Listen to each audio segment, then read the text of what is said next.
On a February night in 2007, I sat down with this journal, and I wrote about being diagnosed with type 1 diabetes. I was 8 years old.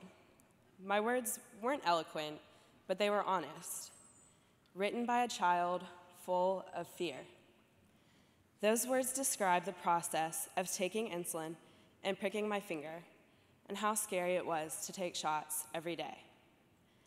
I am now 18 years old and know a little bit more about living with type 1, but the memory of my diagnosis is one that will be with me for the rest of my life. I was sick for 3 days with what my parents thought was the flu. I had all of the symptoms of high blood sugar: vomiting, extreme thirst, and weight loss. But back then, we didn't know these warning signs. My parents took me to the hospital, where our lives changed forever. For 2 days in the hospital, we learned as much as we could. We learned about counting carbohydrates and about giving shots of insulin. We learned about the immediate, life-threatening dangers of a low and the long-term, devastating complications from too many highs. But even after all this information, we were unaware of exactly how much diabetes would take over our lives. We were scared. Suddenly, things like school, something fun and familiar to a typical 8-year-old, made me anxious. In this same journal I wrote, I have to go back to school tomorrow, and I'm scared because I am the only one in my school and in my family with diabetes. I feel alone. When one of the kids in my class fainted at the sight of blood from a finger stick, I ended up having to go to the office to test my blood sugar or give insulin. It was a learning curve for everyone. Not only did we have to educate my teachers about diabetes, but also babysitters and parents of my friends. My mom even taught my class about school about diabetes. About 6 months after my diagnosis, my parents decided we were all ready to try an evening apart. They let me and my sisters go to a party at our gymnastics center. About halfway through the night, my blood sugar dropped dangerously low. It should normally be around 100, but it had dropped to 27. I wrote in my journal about how my parents had to come and get us. I wrote about how I didn't want to leave and how sad I was that my blood sugar had gotten so low that I interrupted my parents' date night. What I didn't know then was that it wouldn't be the only time that diabetes interrupted our lives. My brother Daniel is 7 years younger than me and was born with Down syndrome. When he was 4 years old, he began to show symptoms of type 1 diabetes, so my parents used my meter to check his blood sugar. Our fears were confirmed, and Daniel was diagnosed with type 1 diabetes. I was devastated, but I also felt a weird sense of relief that someone close to me would know what it was like to live with type 1. The day he came home from the hospital, I skipped school to try and help him. I explained he had to check his blood now too. I would prick my finger first, telling him, "It's okay, Daniel, you can do it, just like me." When we were first diagnosed, we received a Rufus teddy bear from JDRF. Rufus has patches on all of the places he gets shots and pricks his finger. I carried my Rufus to Daniel's room to show him that we were the same. Those two bears have been hanging out ever since. This new commonality between me and my brother brought us closer together. When it's time to change our insulin pump sites, we now have what Daniel likes to call pump changing parties. Dad always turns on the TV for Daniel as a distraction during the site changes. But even with the distraction, Daniel tenses up every time he waits for the needle to insert. And every time, my dad tenses up too. Maybe even more than Daniel. You can see how much it hurts my dad's heart as he squeezes Daniel's hand. Afterwards, Daniel always breathes a sigh of relief and says, "I'm brave." And with a kiss on his forehead, my dad replies, "You most certainly are." And now imagine that same scene, every 3 days. The scary thing with Daniel is that he cannot feel when he is high or when he is low, which means we have to test him more often. In my family, we're all involved. That's the thing about diabetes. It's not a one-man show. I'm so thankful for people like my parents who are always looking out for me and for Daniel.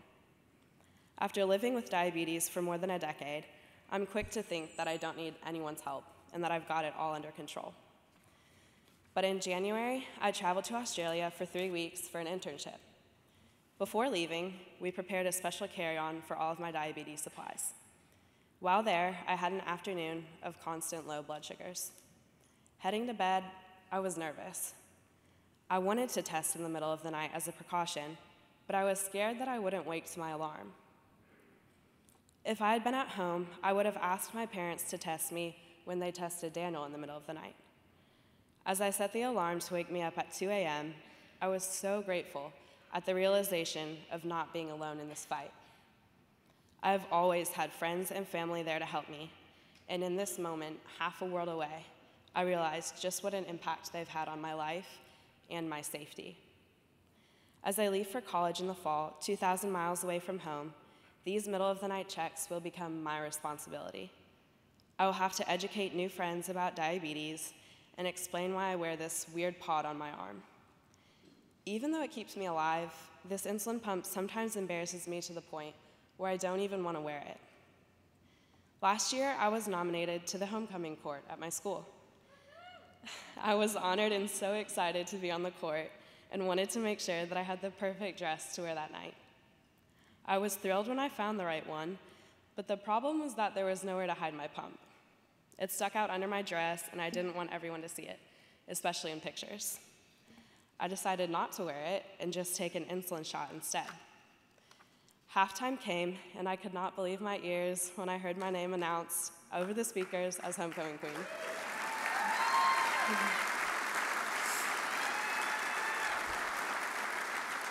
Smiling wide, I linked arms with my escort, and as I walked off the field, I suddenly began to feel nauseated. And then it hit me. I had forgotten to take the insulin shot and hadn't had any insulin in my body for a couple of hours, causing my blood sugar to go very high. I could only manage a few quick hugs and smiles before I had to run to the bathroom feeling sick. The game wasn't over yet, and I wanted to go back outside, but I felt so sick that I went home instead.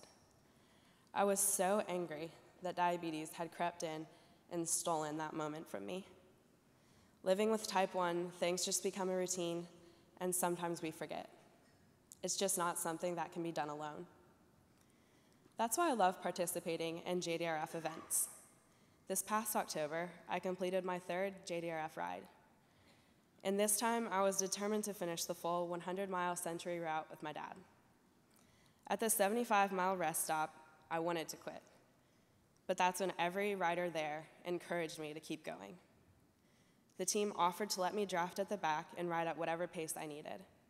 I felt so much love and support from everyone. It was exactly what I had needed to finish what I had started. I journaled about that day too, about how proud I felt, how my team rallied around me and made sure that I finished, and how amazing it felt to cross that 100-mile finish line. That example of teamwork is the epitome of JDRF. In fact, it's the perfect embodiment for all of you in this room tonight. The fight to cure type 1 is not something that you or I can do alone. I know there are people here tonight who have struggled with their diabetes management. I know there are parents who haven't slept through an entire night in years. I know there are people who have struggled to have a healthy pregnancy because of diabetes. And I know for me, the fear of complications in the future always looms as an ugly reality for both me and for my brother.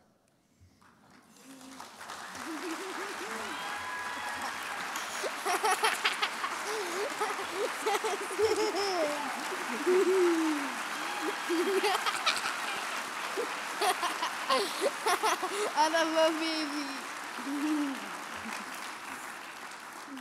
We need your help to make it through this. In my journal, I once wrote that when we find a cure, I'd give it to Daniel first. I would do anything for him. But until that day comes, Daniel and I will stay strong. With the love of our family and friends, and the whole JDRF community supporting us. Tonight, with your help, we can accelerate a cure.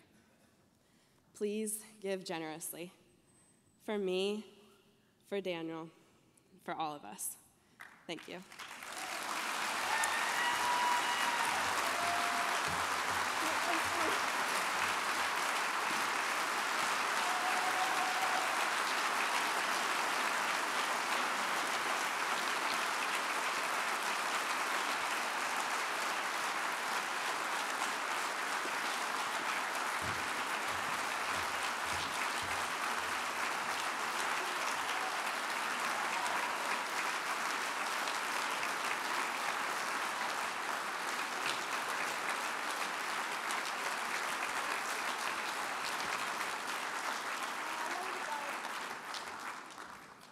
Wow. The love of a brother and sister right